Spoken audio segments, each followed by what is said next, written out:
आज जो अज़ाब इलाही पूरी दुनिया में अल्लाह ताली की नाफरमानी, दौलत और जायदाद से मोहब्बत करने की सूरत में नाजिल हो चुका है, क्योंकि हर फर्द तूबा तूबा कर रहा है। हमारा शैवा बन चुका है कि जब हम पर इनफरादी या इज्तिमाई आफत नाजिल होती है तो हम खुदा से तूबा करते हैं। जब परेशानी खत्म हो जाती है तो फिर वही खुद गर्जी की जिंदगी है शुरू कर देते हैं। ना किसी के काम आना और बस दौलत आ जाए तो हर एक को अपने से कमतर तसव्वुर करना। गरज कि ना खुदा से सच्ची मोहब्बत, न इसकी मखलूक से मोहब्बत, सिर्फ अपनी ही मोहब्बत है। जात और अपनी औलाद से मोहब्बत करते हैं, लेकिन वो लोग जो खुदा और आस की मखलूक से मोहब्बत करे, खुदा भी उसको हर अज़ाब-उलही से महफूज रखता है। इस बार सच्चे दिल से हर शख्स तौबा कर ले और दूसरों के काम आने का अपने आप से वादा कर ले तो आफत टल सकती है। ये ऐसे एक शख्स की कहानी है जिसने सच्चे दिल से तौबा की। खुदा ने उसे के बेटे को एक दरवेश की दुआओं से सेहतमंद की जिंदगी अता की और आज वो एक बहुत बड़ी कंपनी का मालिक है। और उसके वालिद, जिनका नाम राना आसिफ है, खुदा की मखलूक से किस तरह काम आ रहे हैं, इस कहानी को पेश करने की जसारत कर रहा हूं। मैं चंद माह पहले एक शादी में शिरकत के लिए कराची गया। वहां पर मेरा दोस्त अल्ताफ कादिर भी उठली हवा था। हम दोनों ने एक रोज सदर की मशहूर दुकान से नहारी खाई, जिसकी नहारी बहुत मशहूर थी। रात को खाने के लिए कोई सेट खाली नहीं थी। बाहर एक लंबी सी लाइन भी लगी हुई थी। खैर, हमें मालिक दुकान के सामने सेट खाली होने पर मिल गई। हालांकि बहुत ज्यादा रेट थे, लेकिन लोगों के पास पैसा अपनी जात पर खर्च करने के लिए है, लेकिन किसी गरीब को एक वक्त खाना खिलाने के लिए नहीं है।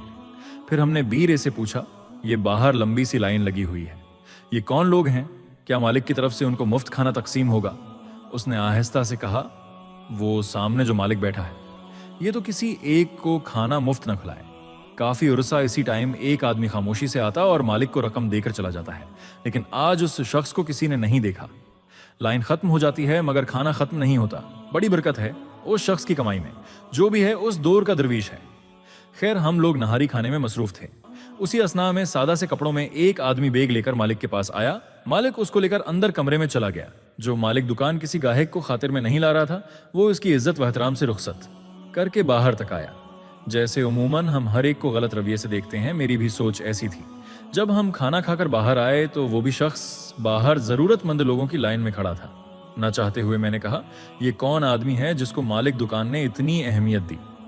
वो खुद लाइन में अपनी बारी में खड़ा होकर खाना लेने के लिए खड़ा है। मैंने जरूरी काम का बहाना किया। कल शादी वाले घर मुलाकात का वादा करके अल्ताफ टैक्सी में बैठकर चला गया और इतने में एक शख्स डब्बे में नहारी और रोटियां लेकर चल पड़ा। मैं भी आहिस्ता आहिस्ता उसके अकब में चलता रहा और फिर अख्तर कॉलोनी वाली बस में सवार हो गया और एक क्वार्टर में ताला खोलकर अंदर चला गया। थोड़े वक्फे के बाद मैंने सोचे समझे मंसूबे के तहत बेल दी। वो साहब बाहर आए। जी हुक्म। मैंने अपना नाम बताया कि यहाँ पर करबत में कोई महमूद साहब उनका पता मालूम करता था।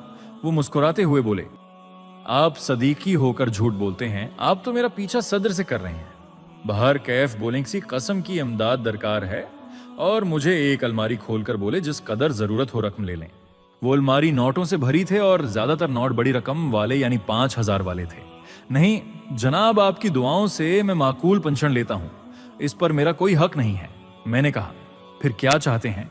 मैंने सारी कहानी उनको बयान कर दी कि किस तरह आपने दुकान के मालिक को इदायगी की, फिर जरूरतमंदों की लाइन में लगकर अपनी ही इदायगी का खाना हासिल किया। वो कहने लगे, बात यह है कि जहां तक इदायगी का ताल्लुक है, ये उनका हक था और लाइन में भी मैं इसलिए खड़ा हुआ था कि मुझे भी उस कैफियत से गुजरना पड़े जिससे ये जरूरतमंद गुजरते हैं। लेकिन ये तब्दीली कैसे आई? मैंने पूछा। एक दरवेश फकीर ने मेरी जिंदगी बदल दी और मेरे बेटे यासिर को उनकी दुआओं के तफेल अल्लाह ताली ने नई जिंदगी अता फरमाई और यही आज मेरे कारोबार की देखभाल कर रहा है। और इस फकीर की हदायत के मुताबिक खुदा और इसकी मखलूक थोड़ी बहुत खिदमत करके कब्र के अजाब से महफूज रहने की कोशिश कर रहा हूँ। फिर उन्होंने अपनी उस फकीराना जिंदगी से यूं पर्दा उठाया। मेरा नाम विकार उस्मानी है। मेरे वालिद मरहूम एक बहुत बड़ी कंपनी के मालिक थे। उनकी वफात के बाद तमाम कारोबार इकलौती औलाद होने की वजह से मैं मालिक बन गया। मेरी बीवी भी एक एली खानदान की पढ़ी लिखी और दौलतमंद थी। गरज की दौलत हमारे घर की लौंडी होने की वजह से मैं बहुत मगरूर और खुद गरज था।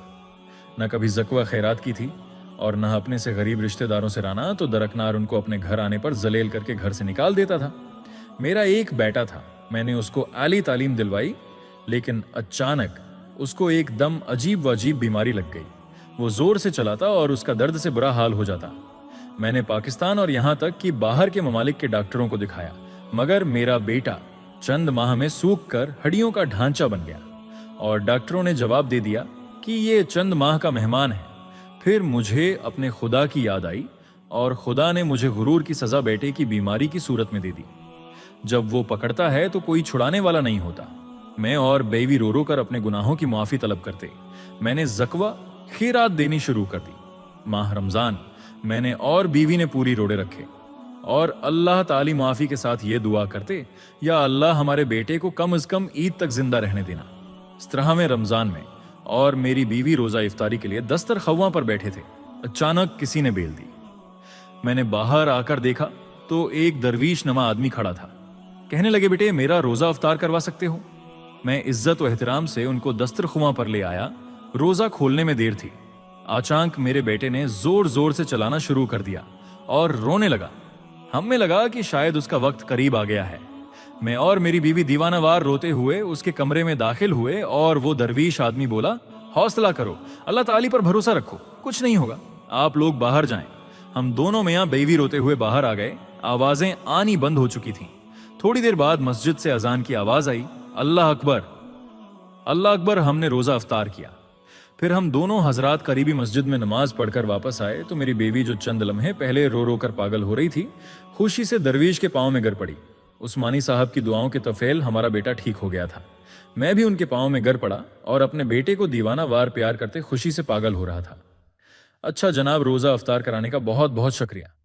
इजाजत चाहता हूं, मेरा काम खत्म हो गया। वो जाने लगे तो मैंने नोटों से भरा हुआ ब्रीफ केस लाकर उनके कदमों में रख दिया। ये मेरी तरफ से आपको नजराना है। उन्होंने इनकार कर दिया और कहा, यही वो चीज है जिसने तुझे गुरूर से भर दिया था। मैंने हाथ जोड़कर माफी मांगी और कहा, कोई नसीहत तो कर दें, खुदा और उसकी मखलूक से मोहब्बत करो, जाओ उन कागज के टुकड़ों को खुदा की राह में खर्च करो। मैंने सारा कारोबार अपने बेटे यासर के हवाले कर दिया और उस क्वार्टर में आकर अपनी जिंदगी इंसानियत की खिदमत के लिए वक्फ कर दी।